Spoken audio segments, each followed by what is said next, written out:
جی ناظرین السلام علیکم ورحمۃ اللہ۔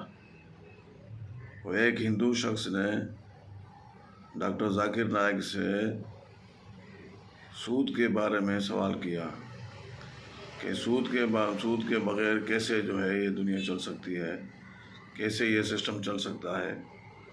تو اس پر ڈاکٹر ذاکر نائک نے ان کو تفصیلاً جواب دیا۔ تو آئیں جو ہے سنتے ہیں ڈاکٹر ذاکر نائک کا کہ ہندو بھائی کے بارے میں جو ہے سوال ہے اس کا جواب کہ یہ کیسے ڈیولپمنٹ ہوگا۔ لیکن آج کا پریزنٹ سینیریو پورے دنیا کا دیکھتے ہوئے ایک ماننا پڑ رہا ہے کہ جس نے اپنا گھر گروی رکھ کے قرض لیا اور پروفٹ جس میں ملتا ہے اس شیئر بازار میں لگایا، ان کا گھر بھی تباہ ہو گیا۔ یہ جو سائنس آج آپ نے بتایا کہ اسلام ایک سائنس ہے، جیسے سائنس کے اوپر بھی کام کرتا ہے، تو یہ جو بات انہوں نے آج کے 1400 سال پہلے اگر کہی ہوگی کہ بیاج لینا غلط ہے، حرام ہے، اس کے پیچھے اس کی کیا فلسفی تھی، یہ میں جاننا چاہوں گا سر۔ بھائی صاحب نے بہت اچھا سوال پوچھا کہ اسلام میں ان کے بہت سے دوست، مسلمان دوست کہتے ہیں کہ بیاج لینا حرام ہے۔ وہ یہ نہیں جانتے تھے کیوں حرام ہے، لیکن ابھی پتہ چلا کہ جو دنیا کی حالت ہے اکنامک میلٹ ڈاؤن میں، وہ جاننا چاہتے ہیں کیوں یہ حرام ہے۔ اور قرآن مجید میں کم سے کم 8 جگہ لکھا ہے بیاج کے بارے میں۔ تو بیاج لفظ ہے عربی میں ربا، سورہ نساء میں، سورہ عمران میں، اور کہا گیا ہے سورہ بقرہ میں سورہ نمبر 2 آیت نمبر 278 اور 279 میں کہ آپ بیاج سے دور ہو، اور جو کوئی بیاج سے دور نہیں ہوگا اللہ اور اللہ کے رسول ان پر اعلان جنگ کریں گے۔ بیاج اتنی بری بات ہے، گناہ کبیرہ ہے، اور گناہ کبیرہ میں امام الذہبی نے اسے 11ویں نمبر پہ رکھا، 70 گناہ کبیرہ میں 11ویں نمبر پہ رکھا۔ بھائی صاحب پوچھے کیوں برا ہے؟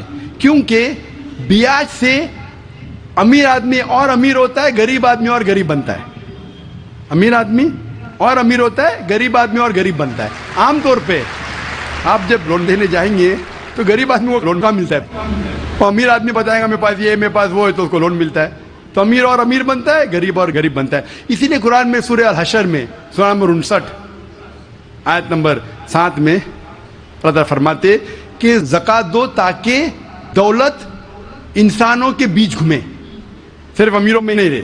اور بیاج سے کیا ہوتا ہے؟ ان اسلامک فلسفی ہم کہتے ہیں پروفٹ اینڈ لاس شیئرنگ، منافع اور نقصان کو ہم بانٹیں گے۔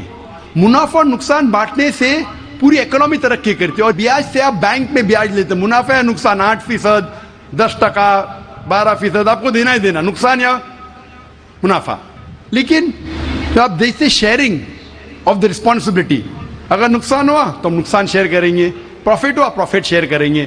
بیاج میں کیا ہوتا ہے؟ مثال کے طور پہ بینک میں، میں ایک لمبی تقریر دے چکا ہوں اس پہ، اور ابھی وقت نہیں ہے، صرف یہ بولوں گا کہ بیاج میں کیا ہوتا ہے۔ مثال کے طور پہ بینک اے کے پاس سپوز 100 روپیہ ہے، وہ بینک بی کو 10 روپیہ رکھ کے 90 روپیہ دیتی ہے بینک بی کو۔ بینک بی اس میں سے 9 روپیہ رکھتا ہے، باقی کا 90% دیتا ہے بینک سی کو۔ بینک سی 10% رکھتی، 90% رکھتی ڈی کو، ڈی دیتا ہے ای کو۔ تو لوگ کہتے ہیں مارکیٹ میں ہزاروں روپیے ہے کتنے؟ 100 روپیہ۔ تو آج کی تحقیق کہتے ہیں مارکیٹ میں فلوٹ ہو رہا ہے $6 ٹریلین، ہے تو کچھ نہیں، بہت کم فلوٹ ہو رہا ہے $6 ٹریلین۔ ایک جن بیٹھتا ہے سب لوگ بیٹھنے شروع ہوتے۔ لیمین بردرز، کون سوچ سکتا تھا کہ لیمین بردر نمبر 1 بیٹھ جائے گا، اس کے بعد سٹی گروپ، ایک بیٹا سب بیٹھتے گئے پوری دنیا میں ایک کے بعد ایک۔ تو کیونکہ it doesn't improve the society.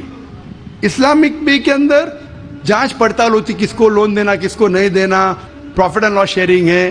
سن 1980 میں بینک فنڈ کرتی تھی گیملنگ ڈین کو، شراب کھانے کو، کامن ہو گیا۔ اس کے بارے میں اگر تقریر میری سنیں گے، interest free economy promulgated by the Quran, ربا کس طریقے سے حرام ہے، اس کے اوپر تقریر میں نے کی ہے۔ اگر وہ سنیں گے اس میں اور ڈیٹیل میں تذکرہ کر رہا ہوں کیوں انٹرسٹ حرام ہے۔ لیکن ان شارٹ واپس سے آج جاپان، امریکہ سینڈنگ ایمبیسریز اسلامک بینک کے بارے میں جاننے کے لیے۔